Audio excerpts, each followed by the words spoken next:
Welcome to Digital Rack Gear, where we bring you reviews and tips on how to get the best out of your digital rack gear for music production. Today we're going to talk about archiving.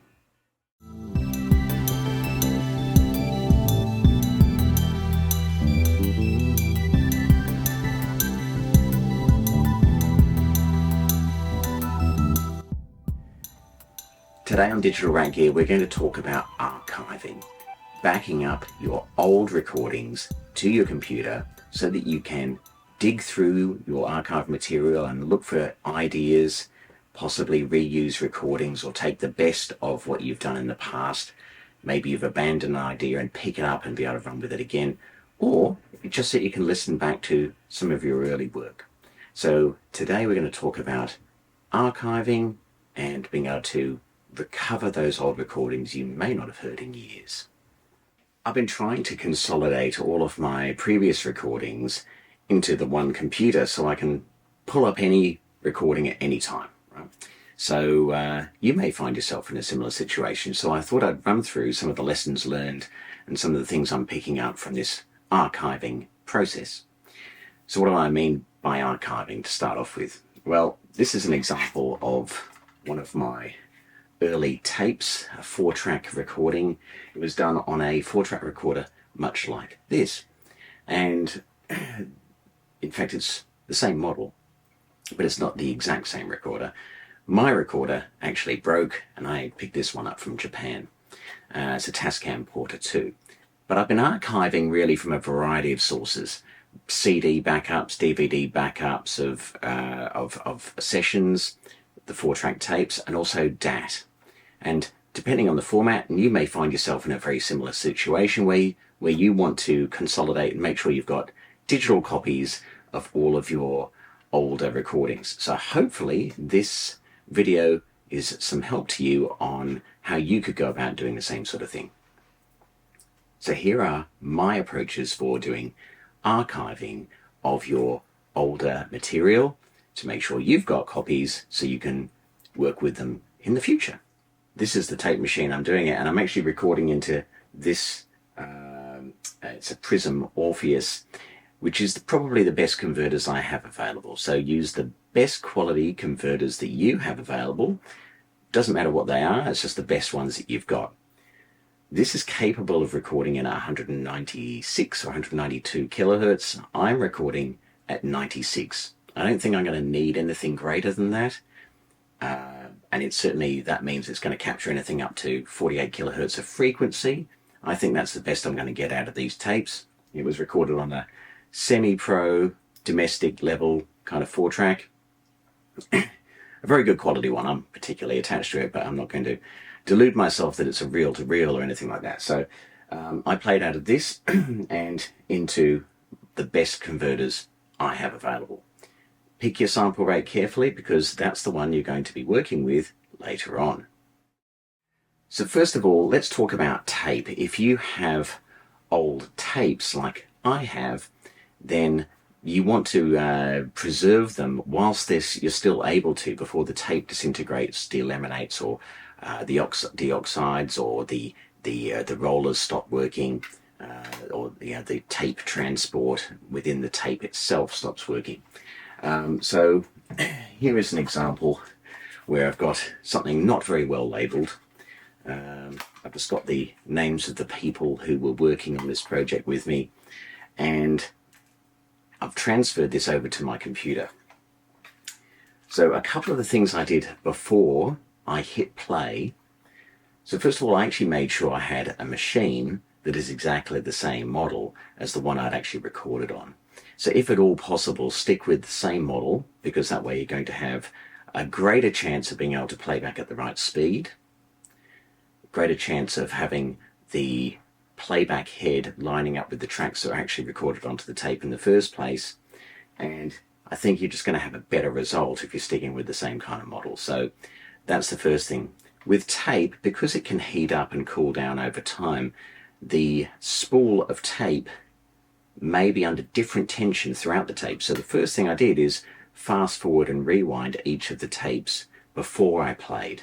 And that way it would be an even tension across the tape as I play it out and it's being recorded into the computer.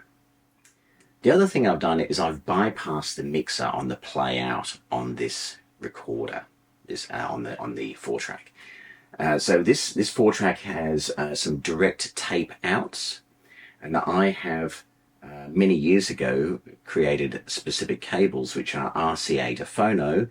This is all an unbalanced unit, so it's RCA outs, and so I made these cables which are RCA to phono specifically for this job.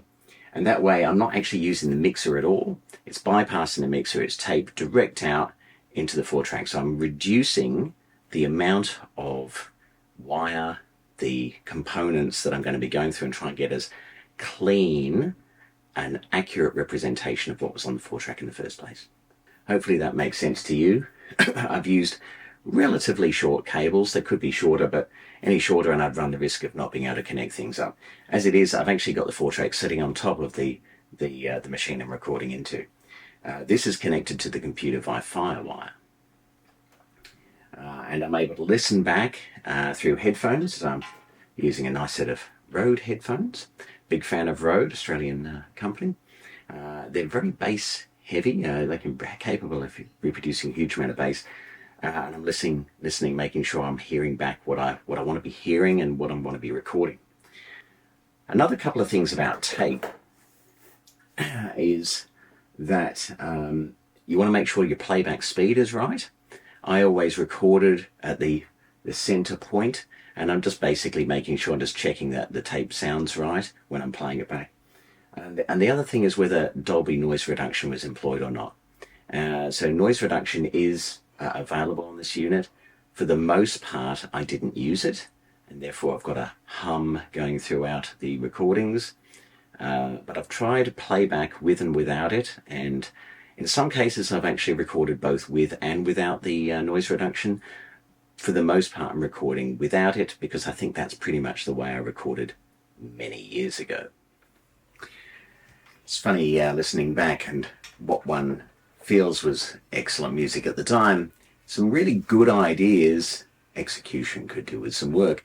And I guess for me that's what I'm getting out of this. I'm picking up the best of my ideas, and then I'm able to employ the best of the engineering expertise that I've built up over the last 20 odd years. So maybe you'll be able to do the same. So whilst that's playing in and sounding pretty good, let's have a talk about other archive mechanisms. You may have a bunch of CDs or DVDs where you've backed up your material over time, and effectively the only thing you really need to worry about there is, has that corroded? Is it readable? And then what was the sample rate you recorded it in, or what did you save it as? What I've done is I've actually then saved it into folders in an assorted file on my in my computer, and I've got it all classified by years. So anything recorded in 2007 is all in a 2007 folder with its own subfolder in there for that particular track. And I'm doing the same thing with my 4-track stuff as well. I've got a 4-track folder, and then this one will be called tape number 3 because it's literally the third 4-track tape I ever made. So the interesting part is we actually have bespoke formats, and what I have found with DAT, for example, is that the player that you replay on into your machine to do that new recording or transfer over, try and stick with the original machine if at all possible. Not all equipment's made equally, and you've got a much better chance of having a successful transfer from a machine of the same make and model as the original one that you recorded onto. If at all possible, use that original machine, clean the heads if required, give it a clean over, make sure there's no dust and debris and things that are going to interfere with your playback, even with digital machines, and then play it back in. If you can do it digitally through SPDIF, all the better, but I'd try both. Try any digital option and analog as well. Okay, so here are the archive tips for this edition of Digital Rat Gear. Use wherever possible the same make and model of the machine that you used for the original recording. Clean it and prepare your media. That includes fast forwarding and rewinding of tapes. Minimize components in the audio path. Use the best converters available to you and picking your sample rate carefully. And then finally, organize your recordings so that they're easy to find later on. Well, you'd be surprised at how good some of your early analog recordings may be if you gain staged correctly at the time of recording. So give it a go. I'd be very keen to hear any other thoughts that you have on how to do the best with your archiving in the comments below. Hopefully you've enjoyed this video. Thanks for staying till the end. I look forward to seeing you next time on Digital Rack Gear.